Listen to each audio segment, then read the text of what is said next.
আসসালামু আলাইকুম বন্ধুরা, আশা করি আপনারা সবাই ভালো আছেন। সবাইকে পবিত্র মাহে রমজানের শুভেচ্ছা জানিয়ে শুরু করছি আজকে আমার সুন্দর একটি ভিডিও।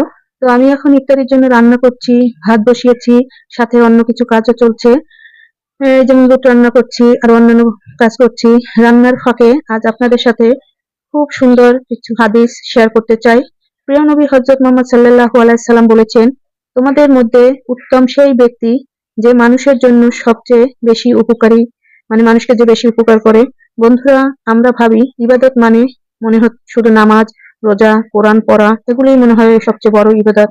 কিন্তু রাসূল সাল্লাল্লাহু আলাইহি সাল্লাম আমাদের শিখিয়েছেন কারো উপকার করা, পরিবারের জন্য রান্না করা, রোজাদারের জন্য ইফতার তৈরি করা, এগুলো ইবাদতের একটা অংশ। দেখা যাচ্ছে আমার পাশের বাড়ি থেকে রোজা আছে, তার কোনো মানে কিছু করতে পারছে না, আমি যদি কিছু ইফতারি বানিয়ে তাকে দিয়ে আসি, সেটাও কিন্তু একটা বড় ইবাদতের মাঝে পড়ে। দেখুন, আমি এখন সাধারণভাবে ভাত রান্না করছি, বুট ভাজি করছি, আরো অন্য কিছু রান্না করছি। কিন্তু যদি এই রান্না আমি নিয়ত করি যে আমার পরিবারের সবাই যেন তৃপ্তি নিয়ে ইফতার করতে পারে, অথবা আমার আশেপাশে পরিচিত যদি যারা আছে ইফতার করার সামর্থ্য নাই তাদেরকে দিতে পারি, তারা যেন তৃপ্তি সহকারে খেতে পারে, তাহলে এই রান্নাটাও আমার জন্য সুন্দর একটা ইবাদত হয়ে যাবে। আরেকটি হাদিসে রাসূল সাল্লাল্লাহু আলাইহি ওয়াসাল্লাম বলেছেন, যে যে ব্যক্তি রোজাদারকে ইফতার করায় সে রোজাদারের সম্মান সব পায়। মানে যে রোজা রাখে, এক ব্যক্তি রোজা রেখে সারাদিন যে সব পাবে, আমি যদি কোনো ব্যক্তিকে ইফতার করাই সেই সমান সব আমিও পাবো। তবে রোজাদারের সব কমবে না, কিন্তু যে রোজা রাখবে যদি কাউকে ইফতার করে তার সব কিন্তু মোটেও কমবে না, সমান থাকবে। ভাবুন তো বন্ধুরা, আমরা যদি কাউকে এক গ্লাস পানি দিই, একটা খেজুর দিই, একটু ভাত খেতে দেই, আল্লাহ তাতে আমাদের বিশাল সব লিখে দেন। আর এগুলি আমরা করতে চাই না, এগুলো থেকে বিরত থাকি অনেকে। অনেক সময় আমরা বলি আমার তো কোনো তেমন টাকা নেই, টাকা পয়সা নেই, দান করব কিভাবে। কিন্তু ইসলাম আমাদের শিখিয়েছে যে দান শুধু টাকা দিয়ে হয় না, একটু হাসি মুখে কথা বলা, একটু খাবার ভাগ করে দেওয়া, কারো মন খারাপ থাকলে ভালো কথা বলা, এইসব আর কি।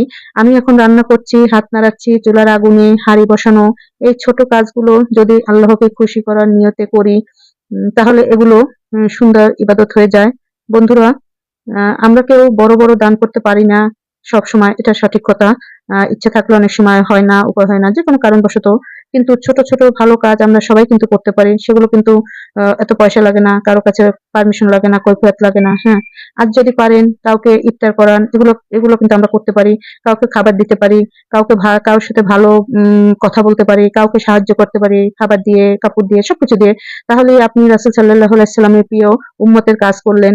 সবশেষে আমি আপনাদের জন্য দোয়া করি, আল্লাহ যেন আমাদের নিয়তকে খাঁটি করেন, আমাদের কাজকে ইবাদত বানিয়ে দেন, এবং আমাদের মাধ্যমে অন্যের উপকার করার তৌফিক দেন।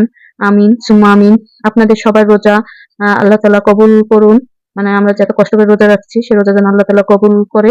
ইফতার মোবারক। ভালো থাকবেন, সুস্থ থাকবেন। ভিডিওটি যদি ভালো লেগে থাকে লাইক কমেন্ট শেয়ার দিয়ে সবাইকে দেখার সুযোগ করে দেবেন। আমরা মানুষ মাত্রই ভুল ত্রুটি হতেই পারে। ভুল ত্রুটি হলে কেউ খারাপ মন্তব্য না করে সুন্দর একটা কমেন্টস করবেন, যাতে আমি আমার পরবর্তী ভিডিওতে সেই ভুলটি না করে মানে এড়িয়ে যেতে পারি। তো সবাই ভালো থাকবেন, সুস্থ থাকবেন। আবারও সবাইকে পবিত্র মাহে রমজানের শুভেচ্ছা জানিয়ে আমি বিদায় নিচ্ছি। আসসালামু আলাইকুম রাহমাতুল্লাহি ওয়া বারাকাতুহু। আল্লাহ হাফেজ।